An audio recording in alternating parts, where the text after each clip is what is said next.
Baking పెద్దగా అలవాటు లేదు గానీ, బొంబాయి రవ్వతో బ్రెడ్ తయారు చేశాను. ఔట్‌కమ్ చాలా బాగొచ్చింది. మెజర్‌మెంట్స్‌తో చెప్తాను. ప్రాసెస్ చూడండి. ముందుగా ఒక బౌల్ తీసుకొని, అందులో ఒక హాఫ్ కప్ వరకు వాటర్ తీసుకోవాలి. నార్మల్ వాటరే తీసుకున్నాను. అలానే కాచి చల్లార్చిన పాలండివి 3 టీ స్పూన్స్ వరకు వేశాను. అలానే ఒక 2 టీ స్పూన్స్ వరకు పంచదార, ఒక టీ స్పూన్ వరకు ఈస్ట్, డ్రై ఈస్ట్ అండి అది. 3 టీ స్పూన్స్ వరకు ఆయిల్ తీసుకోవాలి. ఒక పావు టీ స్పూన్ సాల్ట్ కూడా వేసుకొని, ఇదంతా బాగా మిక్స్ అయ్యేలా బాగా కలుపుకోవాలండి. ఒక 5 మినిట్స్ కలుపుకొని అలా పక్కన పెట్టేసుకోవాలి. తర్వాత 1 ½ కప్ బొంబాయి రవ్వ తీసుకొని మిక్సీలో కోర్స్‌గా గ్రైండ్ చేసుకోవాలి. కొంచెం పిండి కూడా అవ్వాలండి.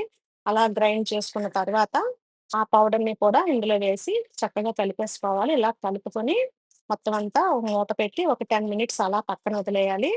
10, 15 నిమిషాల తర్వాత దాన్ని కొంచెం స్మూత్‌గా ఆ పిండిని మనకు 15 మినిట్స్ వరకు కలుపుకోవాలండి.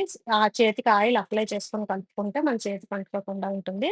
ఇలా 15 మినిట్స్ కలిపిన తర్వాత మళ్ళీ అదే బౌల్‌లో మనం పెట్టేసుకొని ఒక 1 అవర్ అలా ఉంచేయాలి. ఆ 1 అవర్ ఉంచిన తర్వాత బాగా ఫెర్మెంట్ అవుతుంది ఇది.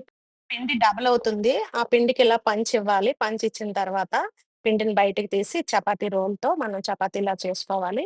ఇలా చేసుకొని మనం రోల్ చేస్తూ సైడ్స్ కూడా మనం ఫోల్డ్ చేస్తూ మనం చుట్టుకోవాలి. ఇలా ఫోల్డ్ చేస్తూ ఉండాలి. సైడ్స్ మనం ఫోల్డ్ చేస్తూ మనం అలా చుట్టుకోవాలి. రౌండ్‌గా చుట్టిన తర్వాత దీన్ని ఒక బేకింగ్ ట్రేలో పెట్టుకోవాలండి.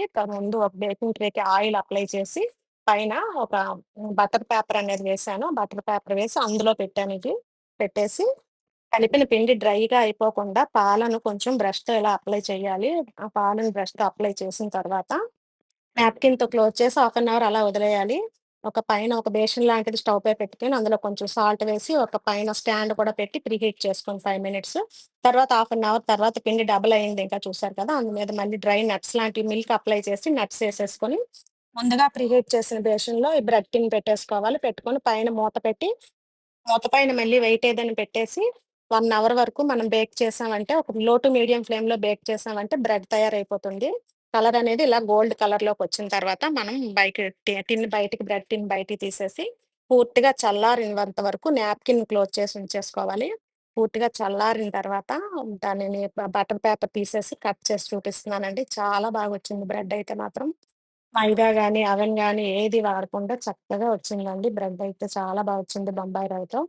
బయట కొని తెచ్చుకునే దానికంటే ఇలా ఇంట్లోనే చేసుకుంటే చాలా బావుంటుందండి. చూసారు కదా! చాలా స్మూత్‌గా వచ్చింది. 2 డేస్ బయటే పెట్టాను. అయినా గాని హార్డ్‌గా అవ్వలేదు. చాలా బావుంది. ఒకసారి మీరు కూడా ట్రై చేయండి. ఇంకొక మంచి వీడియోలో కలుద్దాం.